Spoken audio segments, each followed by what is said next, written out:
Rutland too, thou holp'st to kill him. Thou hadst a Clarence too, and Richard kill'd him. From forth the kennel of thy womb hath crept a hell-hound that doth hunt us all to death. That dog that had his teeth before his eyes to worry lambs and lap their gentle blood, that foul defacer of God's handiwork, that excellent grand tyrant of the earth, that reigns in galled eyes of weeping souls, thy womb let loose to chase us to our graves. O upright, just, and true disposing God, how do I thank thee that this carnal cur preys on the issue of his mother's body, and makes her pew-fellow with others' moan. O Harry's wife, triumph not in my woes. God witness with me, I have wept for thine. Bear with me. I am hungry for revenge, and now I cloy me with beholding it. Thy Edward he is dead that killed my Edward.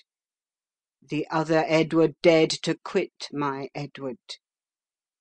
Young York he is but boot, because both they match not the high perfection of my loss. Thy Clarence he is dead that stabbed my Edward. And the beholders of this frantic play, the adulterate Hastings, Rivers, Vaughan, Grey, untimely smothered in their dusky graves. Richard yet lives, hell's black intelligencer, only reserved their factor to buy souls and send them thither.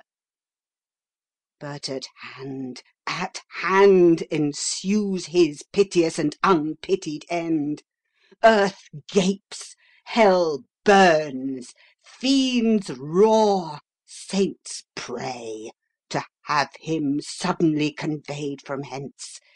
Cancel his bond of life, dear God, I pray, that I may live to say the dog is dead. Oh, thou didst prophesy the time would come that I should wish for thee to help me curse that bottled spider, that foul bunch-backed toad. I called thee then vain flourish of my fortune. I called thee then poor shadow, painted queen. The presentation of but what I was, the flattering index of a direful pageant.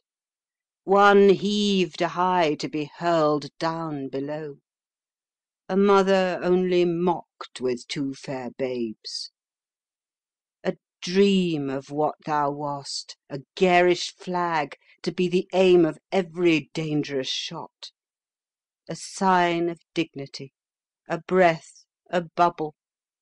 A queen in jest only to fill the scene. Where is thy husband now? Where be thy brothers? Where be thy two sons? Wherein dost thou joy? Who sues and kneels and says, God save the Queen? Where be the bending peers that flattered thee? Where be the thronging troops that followed thee? Decline all this, and see what now thou art. For happy wife, a most distressed widow. For joyful mother, one that wails the name. For one being sued to, one that humbly sues. For queen, a very caitiff crowned with care.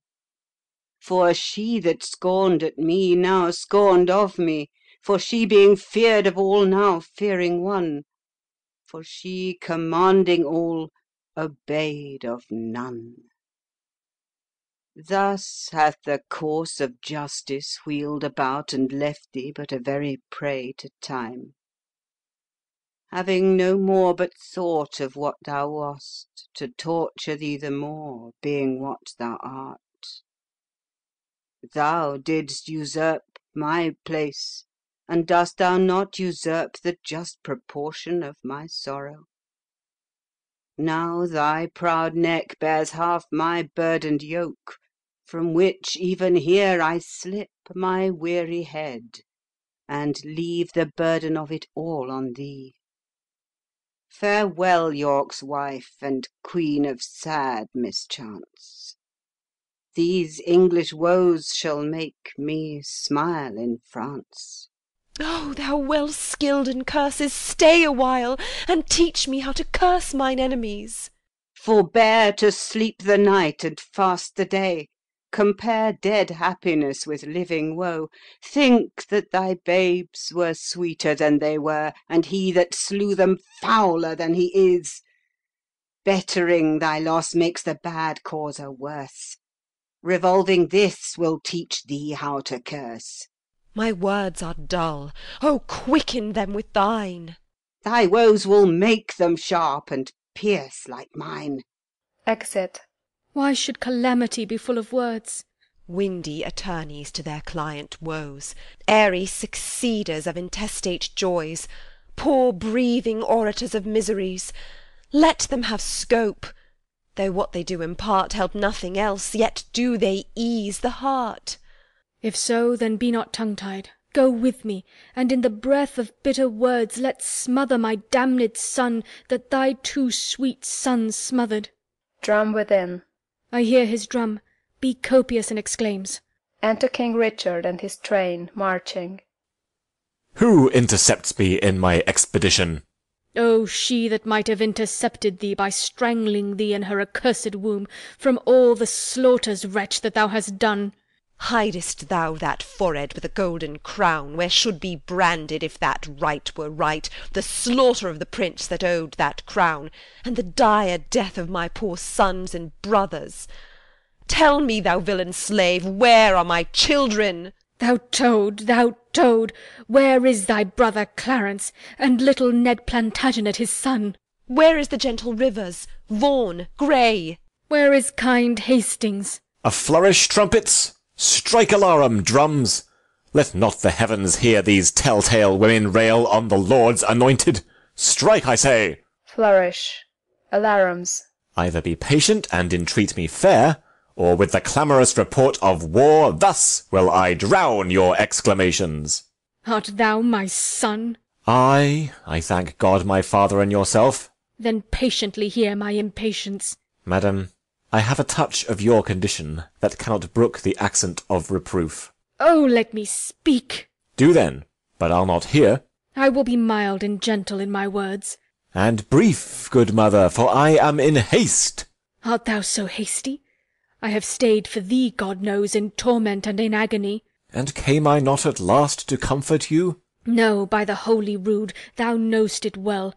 Thou cam'st on earth to make the earth my hell. A grievous burden was thy birth to me, tetchy and wayward was thy infancy, thy school days frightful, desperate, wild, and furious, thy prime of manhood daring, bold, and venturous, thy age confirmed, proud, subtle, sly, and bloody, more mild, but yet more harmful, kind in hatred. What comfortable hour canst thou name that ever graced me with thy company? Faith, none but Humphrey hour that called your grace to breakfast once forth of my company.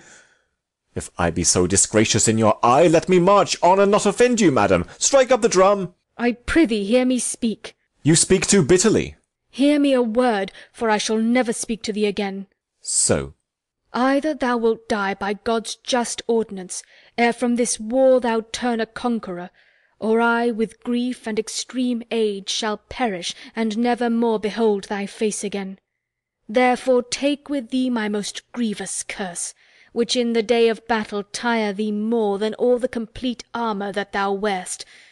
My prayers on the adverse party fight, and there the little souls of Edward's children whisper the spirits of thine enemies, and promise them success and victory.